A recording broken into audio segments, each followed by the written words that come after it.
नमस्कार, स्वागत है आप सभी का हिमाचल दस्तक टीवी में। मैं शकील कुरैशी आपके साथ जुड़ा हूं इस बुलेटिन को लेकर। तो आज कई प्रमुख समाचार हैं जिनकी जानकारी हम आपसे साझा करेंगे।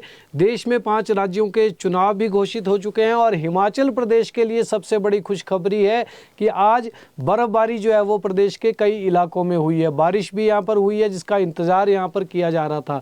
तो हिमाचल प्रदेश में रविवार को ड्राई स्पेल का जो क्रम था वो यहाँ पर टूट गया। निचले क्षेत्रों में जहां झमाझम बारिश हुई है वहीं पहाड़ों पर बारिश के साथ ओलावृष्टि और बर्फबारी भी हुई बताई जा रही है। मौसम विभाग ने जिस तरह का अनुमान लगाया था वो पूरी तरह से सटीक बैठा है, सफल रहा है। प्रदेश के शिमला, सोलन, कांगड़ा, कुल्लू, मंडी समेत प्रदेश के कई हिस्सों में बारिश होने की जो है वो सूचनाएं आज मिली हैं। वहीं अटल टनल और लाहौल स्पीति की ऊंची चोटियों में हिमपात दर्ज किया गया है। जिला शिमला के नारकंडा और रोहड़ू के ऊंचाई वाले क्षेत्रों में भी हल्की बर्फबारी देखने को मिली जिससे लोगों के चेहरे जो है वो खिल उठे हैं। बागवानों को इससे बड़ी राहत जो है वो मिली है। इसके अलावा जिला शिमला के कई स्थानों पर ओलावृष्टि भी आज हुई, हालांकि उससे फसलों को हल्का नुकसान भी जो है वो आंका गया है यहाँ पर, लेकिन फिर भी बागवानी के लिए जो है ये मौसम जिस तरह का आज बना उससे जो है वो बड़ी राहत यहाँ पर बताई जा रही है। तो मौसम विभाग ने कुछ अलर्ट भी हिमाचल प्रदेश के लिए दिया है। आपको बता दें, मौसम विज्ञान केंद्र ने कल 16 मार्च को भी किन्नौर और लाहौल स्पीति को छोड़कर शेष 10 जिलों में बारिश और ओलावृष्टि होने का येलो अलर्ट जारी कर दिया है। 17 मार्च को प्रदेश में हल्की बारिश होने का पूर्वानुमान लगाया गया है, जबकि 19 मार्च को प्रदेश के कुल्लू, शिमला, सोलन और सिरमौर में आंधी, बारिश और ओलावृष्टि होने का ऑरेंज अलर्ट जारी किया गया है। तो लोगों को अलर्ट रहने की यहाँ पर ज़रूरत है। और प्रदेश में 21 मार्च तक मौसम ऐसे ही खराब बना रहेगा क्योंकि पश्चिमी विक्षोभ जो है वो हिमाचल प्रदेश में सक्रिय हो गया है और अभी 21 तारीख तक जो है वो प्रदेश में इसी तरह का मौसम रहेगा। तो लोग काफ़ी दिनों से इंतज़ार कर रहे थे बर्फबारी का, बारिश का, और आज जमकर बारिश भी हुई है और कई इलाकों में जो है वो बर्फबारी भी हुई है। तो किसानों, बागवानों के लिए बड़ी राहत है, आम जनता के लिए राहत है और आने वाले दिनों में और बारिश होगी, उससे और ज़्यादा जो है वो प्रदेश का मौसम जो है वो खुशगवार बनेगा। क्योंकि यहाँ पर इस बार जो है वो मार्च के महीने में ही काफ़ी जल्दी जो है वो गर्मी का एहसास होना शुरू हो चुका था, लेकिन अब गर्मी से हटकर इस वक्त ठंड का एहसास जो है वो हो रहा है। अगर हम राजधानी शिमला की बात करें तो यहाँ पर गर्म कपड़े एक बार फिर से बाहर निकल आए हैं। तो लोगों को बड़ी राहत मिली है हिमाचल प्रदेश में और आगे आने वाले दिनों में जो है वो और बारिश होने की संभावना है, बर्फबारी भी होगी, जिससे पर्यटन जो सीजन है वो भी यहाँ पर जो है वो एक बार फिर से शुरू हो सकता है। टूरिस्ट हिमाचल प्रदेश में आ सकते हैं और इससे जो है वो हिमाचल प्रदेश के जो पर्यटन व्यवसायी हैं उनको एक बड़ी राहत मिलेगी। अन्य खबरों पर बात करें तो आज केंद्रीय चुनाव आयोग ने देश के 5 राज्यों में चुनाव घोषित कर दिए हैं। विधानसभा के चुनाव होंगे पश्चिम बंगाल में 2 चरणों में 23 तारीख को और 29 अप्रैल को। 23 अप्रैल और 29 अप्रैल को चुनाव रखा गया है। मतदान वहां पर होगा। 4 मई को वहां पर नतीजे भी जो है वो सामने आ जाएंगे। असम में एक ही चरण में जो है वो 9 अप्रैल को चुनाव करवाया जाएगा और 4 मई को वहां पर चुनावी नतीजे सामने आएंगे। केरल में एक ही चरण में चुनाव होंगे और 9 अप्रैल को वहां पर चुनाव की जो है वो तारीख रखी गई है। इसी तरह से 4 मई को वहां पर भी नतीजे सामने आ जाएंगे। पुडुचेरी में एक चरण में 9 अप्रैल को चुनाव होंगे, 4 मई को नतीजे होंगे, नतीजे आएंगे। तमिलनाडु में एक चरण में 23 अप्रैल को मतदान की तारीख रखी गई है और 4 मई को चुनावी नतीजे भी सामने आ जाएंगे। तो देश के 5 राज्यों में राजनीतिक गहमा गहमी जो है वो काफ़ी ज़्यादा रहने वाली है। विधानसभा के चुनाव है जिसमें दमखम के साथ जो है वो राजनीतिक दल अपना पूरा जोर वहाँ पर लगाएंगे। भारत के चीफ जस्टिस ऑफ इंडिया जो है वो हिमाचल प्रदेश में थे और भारत के मुख्य न्यायाधीश जस्टिस सूर्यकांत ने मुख्यमंत्री ठाकुर सुखविंदर सिंह सुक्खू की उपस्थिति में आज 152 करोड़ रुपए की लागत से बनने वाले मंडी जुडिशियल कोर्ट कॉम्प्लेक्स का शिलान्यास किया। ये अत्याधुनिक कोर्ट 9.6 हेक्टेयर भूमि पर तैयार किया जाएगा। इसमें 4 ब्लॉक होंगे। जजों के साथ साथ वकीलों और लोगों के लिए बेहतर सुविधाएं यहाँ पर मिल सकेंगी। इस मौके पर भारत के मुख्य न्यायाधीश जस्टिस सूर्यकांत ने नसीहत देते हुए कहा कि न्यायिक परिसरों को अस्पतालों की तरह काम करने की आवश्यकता है। उन्होंने कहा कि लोग उम्मीद के साथ अस्पताल जाते हैं, जो भूमिका अस्पतालों की है उसी सेवा भाव के साथ न्यायिक व्यवस्था को भी काम करना चाहिए। तो एक बड़ी नसीहत उन्होंने दी है न्यायपालिका को। लोग न्यायालय में राहत की उम्मीद लेकर आते हैं, ये बात उन्होंने कही। और उन्होंने कहा कि सुविधाएं बढ़ने के साथ न्यायिक व्यवस्था की जिम्मेदारी भी बढ़ रही है। उन्होंने कहा कि मंडी को छोटी काशी के नाम से जाना जाता है और लोग श्रद्धा भाव के साथ यहाँ पर आते हैं। आज इसी स्थान पर न्याय के मंदिर की स्थापना हो रही है, जो जल्द ही बनकर तैयार हो जाएगा। तो जस्टिस सूर्यकांत पिछले कल मंडी पहुँचे थे, आज उन्होंने वहाँ पर शिलान्यास किया और इसके बाद वो वापस दिल्ली लौट गए।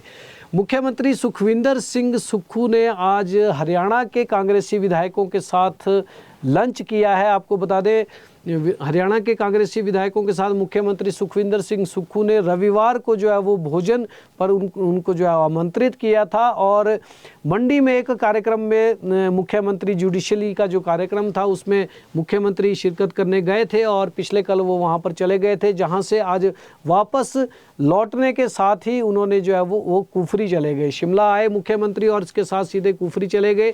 वहाँ पर वाइल्ड फ्लावर हॉल होटल में उन्होंने हरियाणा के कांग्रेस विधायकों के साथ आज लंच किया।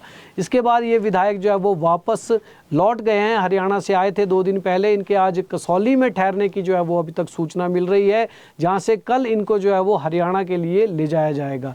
कल वहां पर राज्यसभा सीट के लिए जो है वो चुनाव होना है। कांग्रेस ने क्रॉस वोटिंग से बचने के लिए अपने 31 विधायकों को शिमला भेजा हुआ था, ताकि उनके साथ कोई संपर्क न साध सके। 2 दिन यह विधायक जो है वो शिमला के कुफरी में रुके और आज उन्होंने वहां बर्फबारी और ओलावृष्टि का भी पूरा आनंद लिया। इसके बाद दोपहर बाद मुख्यमंत्री के साथ जो उनका दोपहर में लंच हुआ, उसके बाद ये विधायक जो है वो वापस लौट गए हैं। और हो सकता है, ये बताया जा रहा है कि ये लोग आज रात को जो है वो कुफरी में ही माफ़ कीजिएगा कसौली में ठहरेंगे और कसौली से कल जो है वो हरियाणा वापस लौटेंगे और वहाँ पर राज्यसभा के चुनाव में शिरकत करेंगे।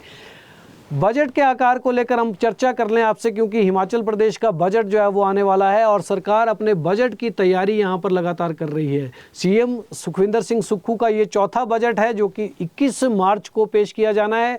इसे लेकर पिछले कल भी जो है वो एक महत्वपूर्ण बैठक शिमला में हुई थी, जिसके बाद ये सामने आ रहा है कि इस बार सरकार के बजट का आकार जो है वो कुछ कम हो सकता है, क्योंकि रेवेन्यू डेफिसिट ग्रांट जो आरडीजी है वो बंद कर दी गई है केंद्र सरकार द्वारा और अगले वित्त वर्ष में वो नहीं मिलेगी, जिसका पूरा इम्पैक्ट जो है वो बजट में यहाँ साफ नजर आने वाला है। कम से कम इसमें लगभग जो है वो 4000 करोड़ रुपए की कमी हो सकती है, ऐसा माना जा रहा है। प्रभाव केवल आरडीजी का रहेगा, क्योंकि सरकार अपने संसाधनों को बढ़ाने में जुटी हुई है और मुख्यमंत्री एक लक्ष्य लेकर जो है वो आगे बढ़ रहे हैं। कठिन वित्तीय परिस्थितियों में सीएम से बड़ी उम्मीदें जो है वो हिमाचल प्रदेश के लोग लगाकर बैठे हैं और सभी लोगों की ये उम्मीद है, जिसके और इस उम्मीदों पर जो है वो मुख्यमंत्री कितना खरा उतरते हैं ये देखना होगा उनके सामने। हालांकि बड़ी वित्तीय चुनौतियां यहाँ पर है। वैसे सीएम ने ये कहा है पहले भी कि कहीं पर भी कोई कटौती नहीं होगी। उन्होंने ये साफ शब्दों में कहा है कि सेवा क्षेत्र में जिस तरह से लोगों को सेवाएं यहाँ पर दी जा रही हैं, चाहे वो सामाजिक सुरक्षा पेंशन है या कर्मचारियों की जितनी भी देनदारियाँ हैं वो भी यहाँ पर चुकता की जाएंगी। कोई भी किसी भी व्यवस्था में जो है वो कट नहीं लगेगा। तो ऐसे में इस बड़ी चुनौतियों के वित्तीय चुनौती के सामने मुख्यमंत्री का ये बजट आएगा, जिसमें आकार में कुछ कमी जरूर हो सकती है, ऐसा माना जा रहा है अभी तक।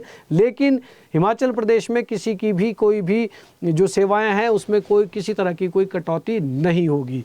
सरकार के सामने एक और चुनौती जो है वो पेश आ रही है वित्तीय परिस्थितियों की। अगर हम बात कर रहे हैं तो कई तरह की जो है वो कठिनाइयां हैं। इसमें एक और चुनौती सरकार के सामने इस वक्त आ गई है। बिजली परियोजनाओं पर लैंड रेवेन्यू लगाने का जो फैसला सरकार ने लिया था, जिससे 1800 करोड़ रुपए की सालाना आमदनी हिमाचल प्रदेश को होनी थी, मगर ये मामला भी अब अदालत में चला गया है। इससे पहले वाटर सेस का मामला जो है वो अदालत में है, सुप्रीम कोर्ट में गया हुआ है, अब तक कोई फैसला उसमें नहीं आया है। केंद्रीय उपक्रम जो हिमाचल प्रदेश में है, चाहे वो एसजेवीएनएल है, एनटीपीसी है, एनएचपीसी है, इन बिजली कंपनियों ने हाई कोर्ट में जो है वो सरकार के फैसले को चुनौती दे दी है, जिससे अब मामला जो है वो फंसता हुआ दिख रहा है कि हिमाचल प्रदेश में लैंड रेवेन्यू को भी सरकार लागू कर पाएगी या नहीं कर पाएगी। हालांकि जो कानून के दायरे में रहकर सरकार ने इस तरह का नया फैसला लिया है और 1800 करोड़ रुपए की आमदनी भी उसमें होनी है, तो अब अदालत इसमें फैसला लेगी कि आगे क्या होगा। तो फिलहाल इस मामले में भी सरकार जो है वो कहीं ना कहीं फंसती हुई दिख रही है।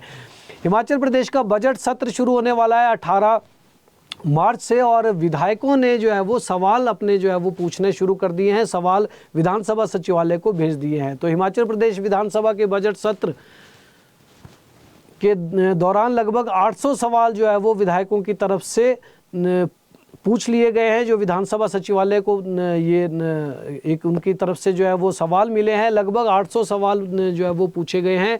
18 मार्च से ये सत्र जो है वो शुरू होने जा रहा है, और सत्र को लेकर विधानसभा सचिवालय ने अपनी तैयारियां जो है वो तेज कर दी हैं। इस बार विधायकों की ओर से अलग अलग विभागों और जनहित से जुड़े मुद्दों पर बड़ी संख्या में जो है वो सवाल लगे हैं, लगभग 800 सवाल हैं, और इससे भी ज़्यादा जो है वो सवाल अभी और जो है वो आ सकते हैं। इनमें अधिकांश सवाल जो है वो सड़कों पर है, पेयजल व्यवस्था पर है, बिजली की व्यवस्था पर है, विकास कार्यों और विभिन्न सरकारी योजनाओं से जुड़े हैं। इन प्रश्नों के माध्यम से विधायक अपने अपने निर्वाचन क्षेत्रों से जुड़े मुद्दों को सदन में उठाएंगे। कई विधायकों ने अपने क्षेत्रों में सड़क निर्माण, पेयजल योजनाओं की स्थिति, विकास परियोजनाओं की प्रगति और अन्य मामलों को लेकर सरकार से जवाब मांगा है। तो विधानसभा में काफ़ी हंगामा होने वाला है। इस बार 18 मार्च से दूसरा चरण शुरू होगा, और इसके बाद 2 अप्रैल तक ये बजट सत्र जो है वो चलता रहेगा। अब बात करेंगे हिमाचल प्रदेश में नई बनने वाली पंचायतों को लेकर। तो प्रदेश में सरकार ने 63 नई पंचायतों को फाइनल कर दिया है। हाल ही में इन पंचायतों के लिए जो है वो आपत्तियां और सुझाव मांगे गए थे। इनकी कुल संख्या 64 थी, लेकिन मंडी जिला की एक पंचायत इसमें कट गई है। पंचायती राज विभाग ने इन पंचायतों की अधिसूचना जारी कर दी है, जिसके बाद अब इनमें डिलिमिटेशन का कार्य जो है वो शुरू हो जाएगा। 20 मार्च तक डिलिमिटेशन का काम पूरा कर दिया जाएगा, जिसके साथ फाइनल ऑर्डर भी सामने आ जाएगा। हमीरपुर जिला को छोड़कर शेष सभी जिलों में नई पंचायतों का गठन इस वक्त जो है वो किया जा रहा है। रविवार को पंचायती राज विभाग आपत्तियां और सुझावों के निराकरण में जो है वो पूरी तरह से जुटा हुआ था। अभी शाम तक की बात करें तो जिलाधीशों की तरफ से अपनी रिकमेंडेशन जो है वो भेज दी गई है, जिसके साथ पंचायती राज विभाग ने इन पंचायतों के गठन की मंजूरी भी दे दी है। पंचायतों के आरक्षण रोस्टर की बात करें तो पंचायती राज विभाग ने आरक्षण रोस्टर जारी करने की डेट भी तय कर दी है। 20 मार्च को नई पंचायतों की फाइनल नोटिफिकेशन के बाद 21 मार्च से रोस्टर जारी करने का सिलसिला प्रदेश में शुरू कर दिया जाएगा। सबसे पहले पंचायत वार्ड मेंबरों के लिए आरक्षण रोस्टर आएगा, इसके बाद पंचायत प्रधान, फिर पंचायत समिति सदस्य, पंचायत समिति अध्यक्ष, जिला परिषद सदस्य और अंत में जिला परिषद अध्यक्ष का रोस्टर जो है वो सामने आएगा। रोस्टर 31 मार्च तक जो है वो फाइनल करने की डेट रखी गई है, और इस बार सरकार ने लोगों को बड़ी राहत प्रदान की है। वो पंचायतें जो लगातार 2 बार से अधिक आरक्षित थीं को इस बार ओपन किया जा रहा है, और सरकार के इस फैसले की सभी ने सराहना भी की है। कई जगहों पर ऐसी स्थिति भी थी जहां पर सीट ओपन ही नहीं हो रही थी पिछले 2 इलेक्शन से, तो इस बार जो है वो वहां का रोस्टर बदल जाएगा। और कुल मिलाकर पंचायती राज चुनावों को लेकर जो है वो तेजी से काम हिमाचल प्रदेश में चल रहा है, और 31 मई से पहले जिस तरह से सुप्रीम कोर्ट ने आदेश दिए हैं उसके मुताबिक प्रदेश में ये पंचायती राज संस्थाओं के चुनाव जो है वो करवा दिए जाएंगे। आज एक बड़ी बात भी देखने को आई है, क्योंकि नई पंचायतों का गठन हो रहा है तो इससे कई लोगों में खुशी का माहौल भी है, और इसी खुशी के माहौल में जो कांग्रेस के प्रदेशाध्यक्ष हैं श्री रेणुका जी विधानसभा क्षेत्र में नई पंचायत के गठन पर कांग्रेस के अध्यक्ष और विधायक विनय कुमार को समर्थकों ने इस खुशी में जो है वो सिक्कों में तोल दिया। एक बड़ा कार्यक्रम हरिपुर धार के नज़दीक भवाई में हुआ, जहां से एक पंचायत को अलग करके नई पंचायत बनाई गई है, और इस पंचायत के लोगों ने इसी खुशी में जो है वो सिक्कों में कांग्रेस अध्यक्ष को जो है वो आज तोला, और एक बड़ा कार्यक्रम वहां पर उनके स्वागत में किया। बात करते हैं अन्य खबरों की, तो स्कूली बच्चों की मुफ्त यात्रा खत्म हो सकती है। हिमाचल प्रदेश के सरकारी स्कूलों में पढ़ने वाले लाखों विद्यार्थियों को मिलने वाली निःशुल्क बस सेवा 1 अप्रैल से अब मुफ्त नहीं मिलेगी। हालांकि सरकार ने इस पर कोई ऐसा फैसला नहीं लिया है, और बच्चों को जो है वो पहले की तरह ही मुफ्त यात्रा मिलेगी, लेकिन कहीं ना कहीं उन्हें जो है वो हिम बस कार्ड बनाने के रूप में पैसा जो है वो विद्यार्थियों को देना पड़ेगा। 236 रुपए खर्च करके हिम बस कार्ड बनवाना उनके लिए जो है वो अनिवार्य कर दिया गया है। तभी उन्हें मुफ्त बस यात्रा की सुविधा मिल सकेगी जब वो ये 236 रुपए में कार्ड बनवाएंगे। सरकारी स्कूलों में पहली से 12वीं कक्षा तक करीब 8.50 लाख बच्चे पढ़ते हैं। इनमें से लाखों विद्यार्थी स्कूल दूर होने के चलते HRTC की बसों बसों में सफ़र करते हैं और सरकार ने उन्हें फ्री बस यात्रा की सुविधा दे रखी है, लेकिन अब इन्हें भी जो है वो हिम बस कार्ड बनवाना जो है वो अनिवार्य कर दिया गया है। ये पास बनाने के लिए लोक मित्र केंद्र के माध्यम से आवेदन प्रक्रिया ये करेंगे और अतिरिक्त रूप से 40 रुपये की फ़ीस भी जो है इन बच्चों को इन लोक मित्र केंद्रों में देनी होगी। तो 236 रुपये का ये कार्ड बनेगा, उसी कार्ड पर जो है वो बच्चों की फ्री बस यात्रा की सुविधा जो है वो जारी रहेगी प्रदेश में। इस तरह का जो है वो फैसला लिया गया है। वहीं प्रदेश के निजी स्कूलों को नोटिस देने के आदेश दिए गए हैं। हिमाचल प्रदेश में सरकारी CBSE स्कूलों में दाखिले बढ़ाने की मुहिम के बीच विद्यार्थियों को स्कूल छोड़ने का प्रमाण पत्र जारी नहीं करने वाले निजी स्कूलों को नोटिस जारी किए जाएंगे। स्कूल शिक्षा निदेशालय ने इस संबंध में प्रदेश के सभी जिलों के उप निदेशकों को निर्देश जारी कर दिए हैं। निजी शिक्षण संस्थानों को नियमों का सख्ती से पालन करवाने को कहा गया है।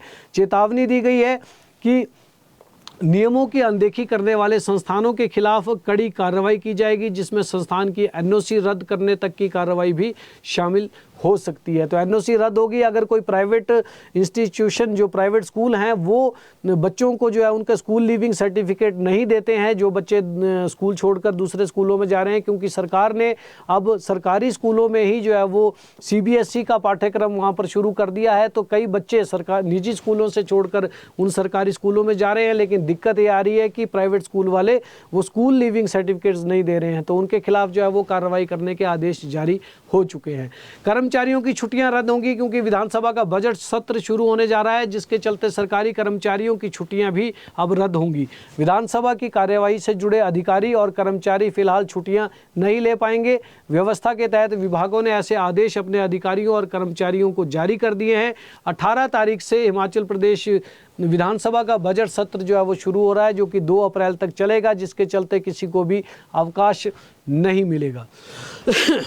अब बात करेंगे शिक्षकों के तबादलों को लेकर। तो अब सरकार शिक्षा विभाग में तबादलों का दौर शुरू करने जा रही है। हालांकि अप्रैल महीने की शुरुआत में तबादले होंगे, मगर अभी से आवेदन आने का सिलसिला जो है वो शुरू हो गया है। शिक्षा मंत्री के कार्यालय में सचिवालय के बाहर जो है वो फिर से भीड़ दिखनी जो है वो शुरू हो चुकी है। वहीं विधायकों ने सोशल मीडिया अकाउंट के माध्यम से अपने क्षेत्र के लोगों से शिक्षा विभाग से जुड़े तबादलों के लिए आवेदन देने को जो है वो कहा है। सरकार ने व्यवस्था की है कि शिक्षा विभाग में मार्च महीने के बाद ही एक ही बार में तबादले होंगे। बार बार तबादले जो है वो शिक्षा विभाग में नहीं किए जाएंगे। इससे अध्यापकों की सचिवालय की दौड़ जो है वो बंद हो चुकी है, लेकिन ये दौड़ एक बार फिर शुरू हुई है, क्योंकि अब अप्रैल महीना जो है वो शुरू होने वाला है और इसकी शुरुआत में ही शिक्षकों के तबादले जो है वो किए जा सकते हैं। तो एक सोशल मीडिया में ये मामला सामने आया कि भवानी सिंह पठानिया, जो कांग्रेस पार्टी के विधायक हैं, उन्होंने अपने क्षेत्र के लोगों से ये आग्रह जो है वो अपने सोशल मीडिया अकाउंट में किया कि वो शिक्षा विभाग से जुड़े तबादलों के लिए अपने आवेदन लेकर उनके पास आ सकते हैं। इसी तरह से दूसरे विधायक भी कर रहे हैं और लोगों के आवेदन जो है वो सरकार तक इन विधायकों के माध्यम से पहुंचाए जाएंगे। हिमाचल प्रदेश में पेंशन धारकों को एक आखिरी मौका दिया गया है। हिमाचल प्रदेश सामाजिक न्याय एवं अधिकारिता विभाग की ओर से बंद किए गए 47,000 खातों को चालू रखने के लिए पेंशन धारकों को एक और मौका जो है वो दिया गया है। 31 मार्च तक इनको eKYC जो है वो अपनी करवानी अनिवार्य है। अभी ये खाते अस्थायी रूप से जो है वो क्रियान्वित रहेंगे और अगर तय समय तक eKYC नहीं होती है तो इनको बंद कर दिया जाएगा। मंडी में ही लगभग 12,000 ऐसे खाते हैं जिनकी eKYC नहीं हुई है। तो सामाजिक सुरक्षा पेंशन हासिल करने के लिए ये आखिरी मौका है और 31 मार्च तक जो है वो eKYC करवानी ही पड़ेगी। उसके बाद फिर जिन लोगों की जो है वो eKYC नहीं होगी उनके खातों को यहाँ पर बंद किया जा सकता है। एक गुमशुदा का शव बरामद हुआ है। बिलासपुर जिला के घुमारवीं क्षेत्र से गुमशुदा युवक का शव मिला है। हिमाचल और पंजाब सीमा के टोल प्लाजा गड़ा मोड़ा और टोल बैरियर के नज़दीक गड़ा बघेरी लिंक रोड की सड़क से नीचे झाड़ियों में ये शव मिला है। मृतक युवक की पहचान आनंद शर्मा, उम्र 31 साल, पुत्र जीत राम, निवासी गांव हिमर, डाकघर कोटलू ब्राह्मणा, तहसील घुमारवीं के रूप में हुई है। प्राप्त जानकारी के अनुसार ये युवक 11 मार्च को अपने घर हिमर से मोहाली के लिए जो है वो निकला था। इसके घर वालों ने इससे संपर्क ना होने पर इसकी गुमशुदगी की रिपोर्ट जो है वो 13 मार्च को पुलिस थाना घुमारवीं में दर्ज करवाई थी। पुलिस थाना स्वारघाट को सूचना मिली कि गड़ा बघेरी लिंक रोड के नीचे शव पड़ा हुआ है। सड़क किनारे एक स्कूटी भी खड़ी थी और बताया जा रहा है कि ये स्कूटी भी इसी मृत युवक की है। पुलिस मामले की जांच कर रही है और देखा जा रहा है कि आखिर ये इस युवक की जो है वो मृत्यु किन हालातों में हुई, किस तरह से ये मृत्यु हुई है। तो फिलहाल इस बुलेटिन में इतना ही। कल शाम ठीक 6 बजे दोबारा आपसे मिलेंगे, तब तक के लिए इजाज़त दें। देखते और पढ़ते रहें हिमाचल दस्तक।